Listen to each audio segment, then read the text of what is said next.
Welcome to our next presentation, and the company will be Savosolar, and the presentation will be in English, and I will welcome CEO Jari Varjotie. The scene is yours. Right, great, thank you. Good afternoon, ladies and gentlemen, even though I don't know how many of you are there, but hopefully plenty. So I'm really happy to be able to give you an update on Savosolar like this, in spite of the pandemic we all live in now. So this is the table, the content of my presentation. So very few words regarding what Savosolar is, then the market, how it looks like, the company, what project we are doing, and then financial information and the summary. So Savosolar fights climate change by providing truly clean heat, and at the same time helping our customers to reach their environmental and economical targets.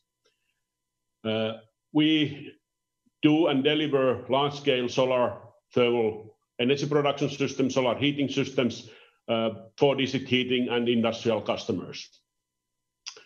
Our unique offering is based on our own innovative and leading technology. We have the most efficient large-scale solar thermal collectors in the world.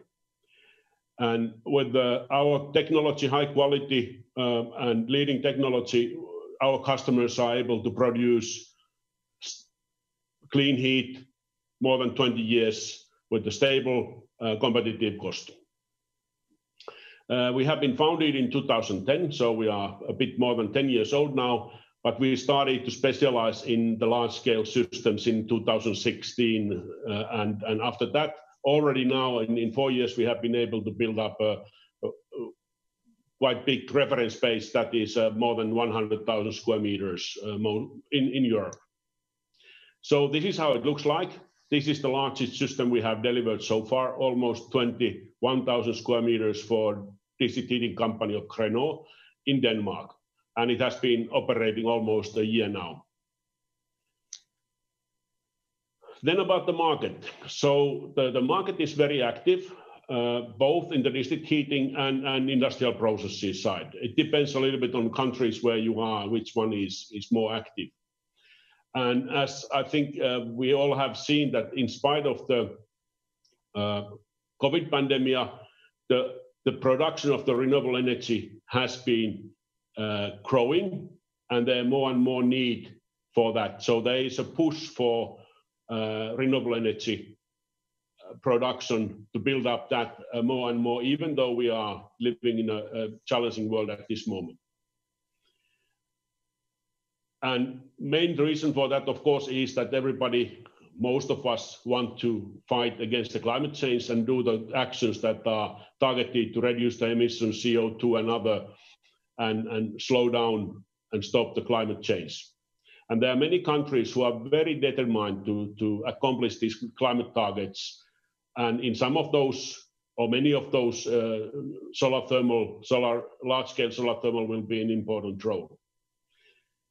And we have seen that the countries which are the most active at this moment, they are also pushing most heavily the climate targets in their countries inside European Union and outside.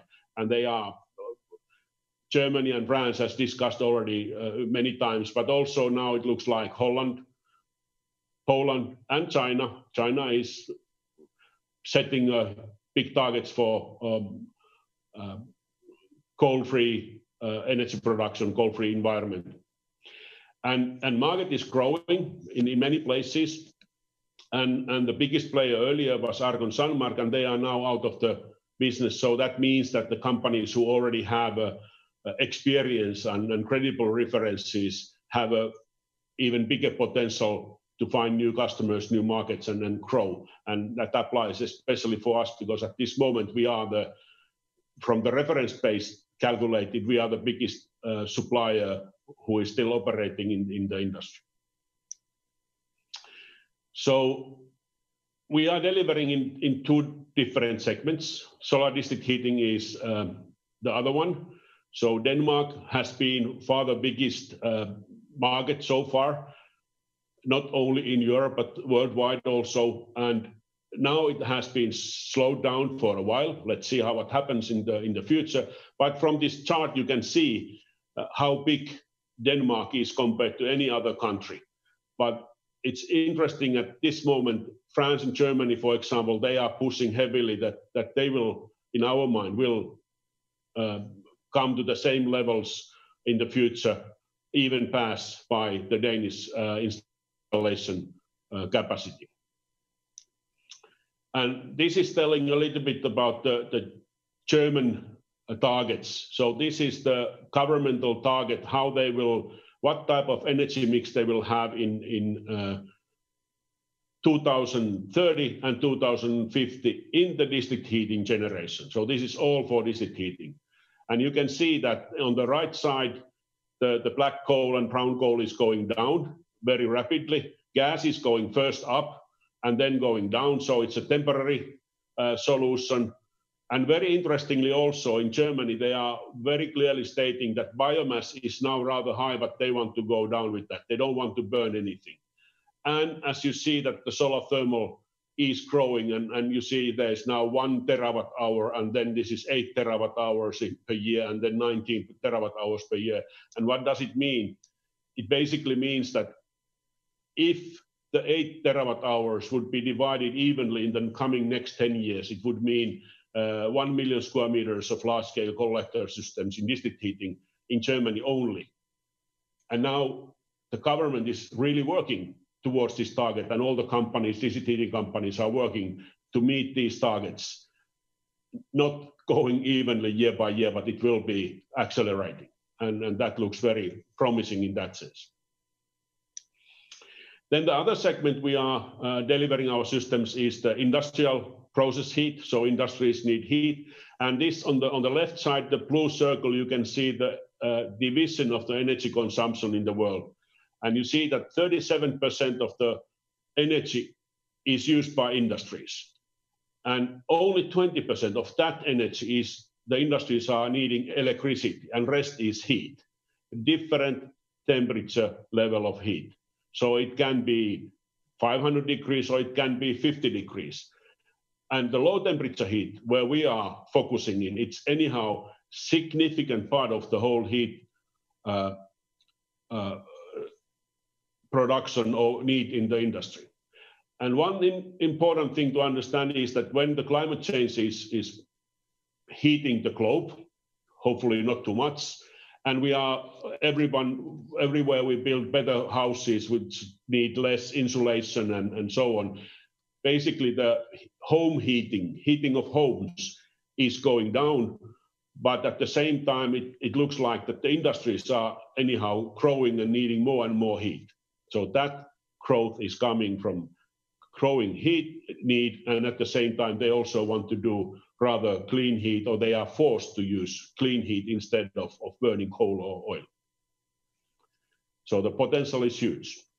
And if you jump back to that, what we have been doing, how it looks for us as a marketplace, then that yes, 2016 to 2018, our deliveries where we have been delivering, and then 1921, so ongoing deliveries. So we see that Denmark was clearly the largest market in the beginning of this time period when we have been focusing on large-scale systems. And now it has slowed down. Meaning also that the Danish market penetration is rather high. And now Central Europe, forerunners, Germany and France are pushing themselves to do similar type of installations. And it's also good to remembering the earlier slide, that the Danish installed base has been pretty much made by Arcon Sunmark. And now Arcon is out, and the other countries where we already have preferences and strong base are growing and building up the similar type of clean heating solutions that has been done already in Denmark. And this picture summarizes our strategy or concept of sales. So it's based on 3 cornerstones. So we want to make the best possible product. we find partners who work locally with the customers already, with the local language, local legislations, and we want to have partners who are sharing the value with us, that we always want to find the best possible solution to the customer. Sometimes it's not the solar thermal, but in many cases it is. And then with those partners and with these cornerstones, we aim always for that the customer succeeds and also the local community prospers, that they are getting workplaces and green energy at the same time. We are a technology company, and as some of you have been following us a long time, you know that we have been able to talk a lot of technology, and that's still the core of our offering and our systems. But still, the most important thing is that what is that the customers are benefiting out of that. And this slide is telling just some technical details in the light blue area, and then the dark blue are telling what are the benefits the customers can see. They are not for every customer or not, but still many of them are for most of the customers. And we want to do the best product, and that's why we say that we have made the product designed to perform and built to last. And when you go and see different collector fields, ours and our competitors, you can really see the difference. And also now the customers are starting to believe that and seeing that they can get something more from us than from our competition. And here is the other 5 technical features and their benefits. And the main target is always to have a secure and reliable energy output, the life of the collector field, which can be 25, 30 years. So the customer can have a very low operating cost, very low maintenance cost, and sort of let it produce the clean energy for the lifetime of the system. And this is one thing that our technical solution allows us to put a collector on a tracker, so it follows the sun. And that's one additional thing that nobody else can do that. And this is one system, you know, we have delivered to Condat, France, the paper mill. And the benefits to the customers are, first of all, 30% more energy from the limited land area, more than 1,000 tons of CO2 emission reduction a year. And then it was retrofit. The customer did not need to stop the production when we were installing this. So this is what we offer to our customers based on the technological concepts we have developed and will develop further. Then few projects. This is the largest system in France, Issoudun, heating barley, malt for beer. And this is still the illustration. We are starting the operation but we don't have very good pictures. This is from one part of the thing. So it's pretty much everything is ready. We just wait for the electrical connection to do the start up of all the systems over there. So it will happen very soon. This is our delivery in Ettenheim. We handed over in October. And then this is Kreutzwald. They have nice copters to take pictures. And I don't know what is happening. There's a clinking sound in my computer. Is that meant to be? Or in the speaker? Are you able to hear me?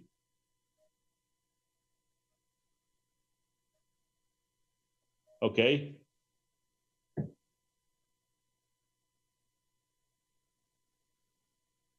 I really don't know. Okay, never mind. Let's continue. Okay, this is the Kreutzwald system, which is also in the handover phase or starting up phase. There is still some works to be done also by the customer.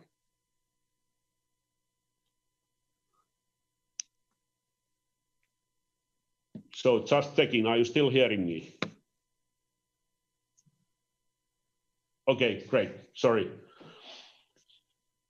Okay, then some final information. So our business has continued to develop favorably despite the COVID-19 pandemic, which has had some effects, as you may have seen, that we have been needed to do some saving actions also to temporarily lay off our people, but still our business has been going positively. We have been, both our revenue has been growing compared to the last year, as you can see from the Q3 release, and also we have been able to improve our margins, even though we still have work to do to really get everything on the black numbers.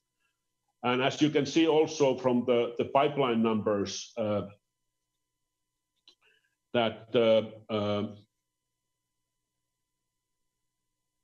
pipeline is still big and it's growing. And if something could be said about the pandemic situation, that how this had affected to this pipeline, it might be that there are new projects coming in, but the older ones are not moving so fastly forward. We have seen that, for example, now the agreement with Pons, we were struggling to sign with the small items needed to be clarified, and it took quite a long time to get the final decision to really get the whole project in speed. And that happens that they are not so fast moving to the final decision phase. So either decided we don't do it or we buy it, and from whom we buy it. So the pipeline is actually growing because of the pandemic, in addition to the additional need coming from different markets.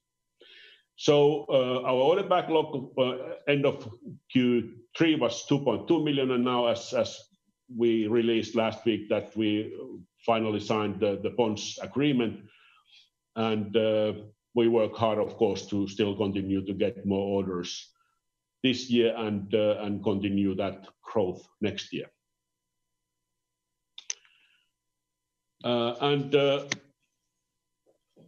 As sort of summary, we see that the positive trend continues. We see that there is a push and pull for clean energy, which has been noted by different international agencies like International Energy Agency, and also the push for European Union is hard, and all the countries, well, most of the countries are doing a lot of things to meet those targets. And there's a lot of money also now in European Union to support this development. We are the market leader in France, which is currently the most active market in Europe. And at the same time, when we are there, we are now having a very credible references helping us to go to the new markets, and which is positive now with Narbonne and Pons, that we are getting repeat orders from same customers, which tells that we have done something right with our customers. The German first delivery in Ettenheim, that I can say that there will be more to come. There's so much happening in Germany that is a very good reference now in that part of the Germany and Europe. We see also now that Poland finally is going. It has the biggest district heating network, I guess, in Europe, and they have a lot of fossil fuels on that, and they also, with the support of European Union, now are going to change that to be more clean, and large-scale solar heat is going to be a big part of that. And we have been able to move to the right direction in the profitability. So we have positive indications that the work we have done so far is paying back, and we continue the determined work to reach the growth and profitability in the coming, let's say, in the future, near future. Oh, okay. That was actually all I had in my slides, so I think it's time for questions. Thank you. Thank you very much, Jari, for an interesting presentation. I will ask some questions, and it is, of course, also possible for the audience to ask questions. First, You maybe mentioned it, but once again, what do you see as your main competitive advantages with your product? So first of all, as said, we are the technology company, so we are built on technology. So we do the most efficient, best performing, high quality product. And based on that, our customers are getting more, lower energy cost, longer lifetime, better security for their energy production. That is one. And the other one is also now that we have been learning to do a very, how to say, comprehensive and competitive system design. So we are helping our customers to solve their problems or their challenges. So we designed the system together with them and find a way that they can benefit most out of the solar thermal or something else. Then we won't be delivering. But still, the most important thing for us is that we help customers to succeed. And I think that has been seen also by our customers. And I was visiting our German customer Ettenheim at the handover, and they had a small outside celebration there. Nobody went in and so on. And the customer, the managing director of the plant, was extremely happy, even though we had problems as always. But the mentality of our whole team is that we always make the customer to succeed. And I think that's the second part of the core of our competitiveness and success. What I can see, you are a business-to-business company. You're not selling anything directly to households or. No, we are not selling. We used to do that in the beginning of 2010 or something, but we very soon noticed that the highest performance, highest efficiency, it's needed in the industrial scale systems where every euro cent in the price of megawatt hour is important, which is not so important at the single home or building. So that's where we are. Yes, I understand. A little more about your business model. Are you working through partners, or are you do you have your own sales force for approaching the customers?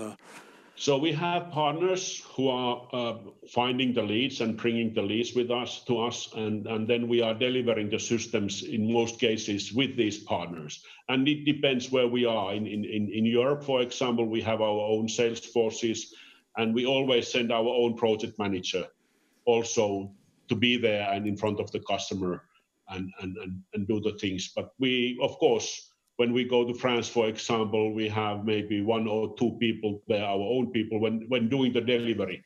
And then we have our partners who are then doing the things. It can be several or one, depending on what we are doing. But the sales, we basically do mainly by ourselves, but together and supported by the partners. Okay, and you of course have competitors in some way.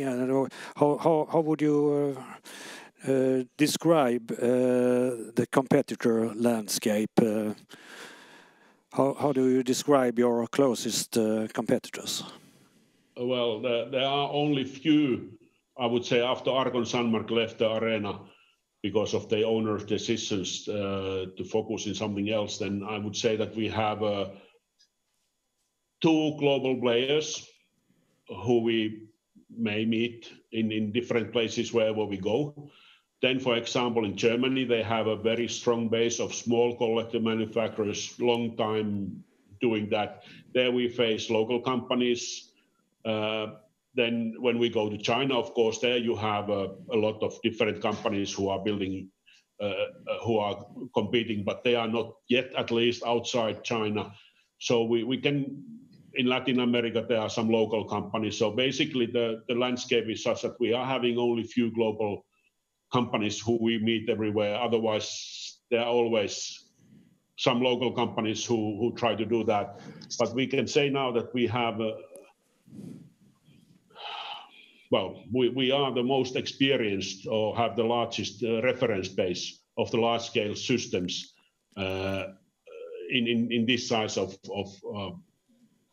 industries district heating and industrial size. So that's helping us very much, having a credible references compared to any of our competitors. Mm-hmm.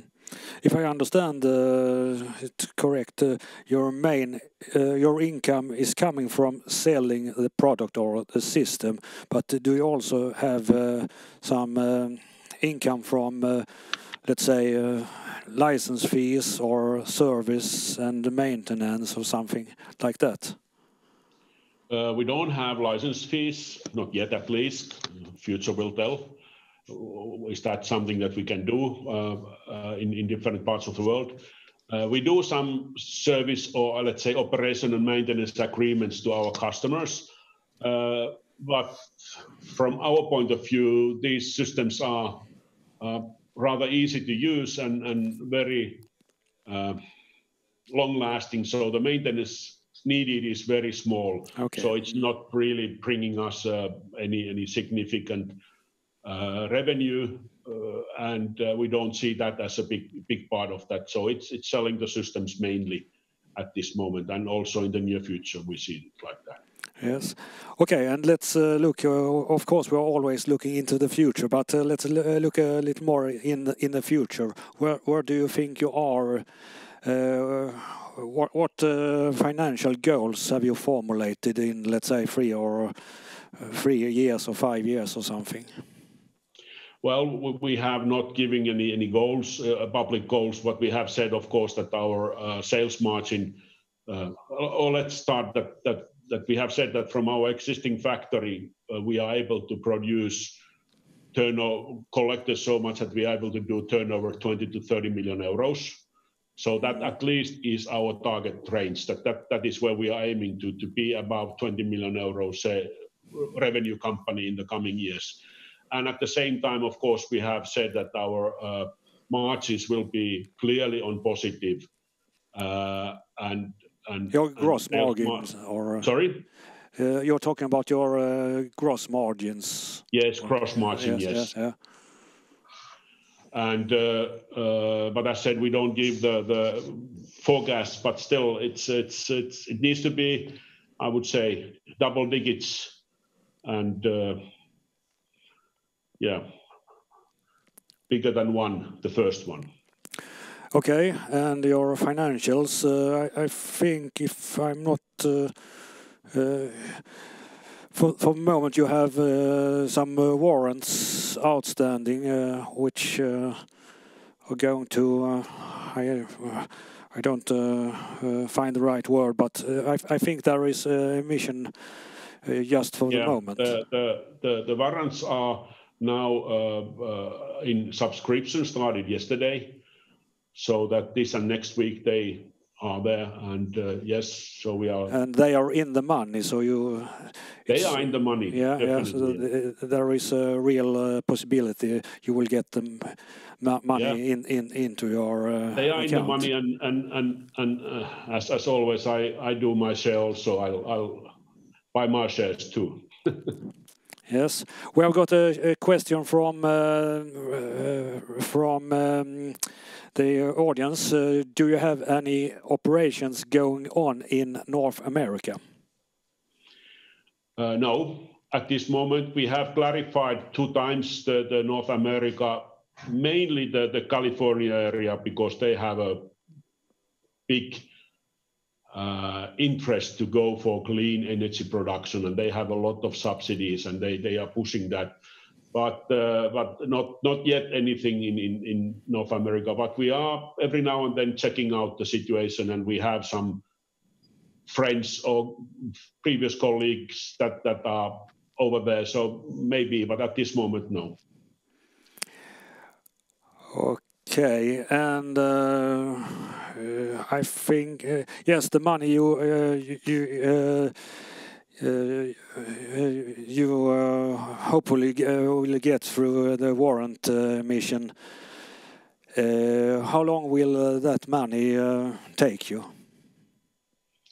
Well, as we did the share issue in June this year, so we also announced 3 warrant programs on that. This one is now in November, Next one is in March next year, and the third one is in September.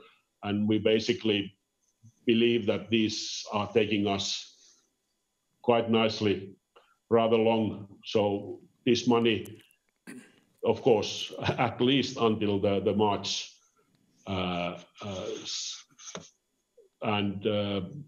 so we have a ready-made plan for these warrants, and we work that they all will be into money to the investors that they are willing to, seeing that the benefit for themselves to participate in that. But this money will take us rather long to the spring or summer. Okay. The time have run out, and I will thank you very much for interesting presentation, and I will wish you all luck. Thank you very much. Thank you.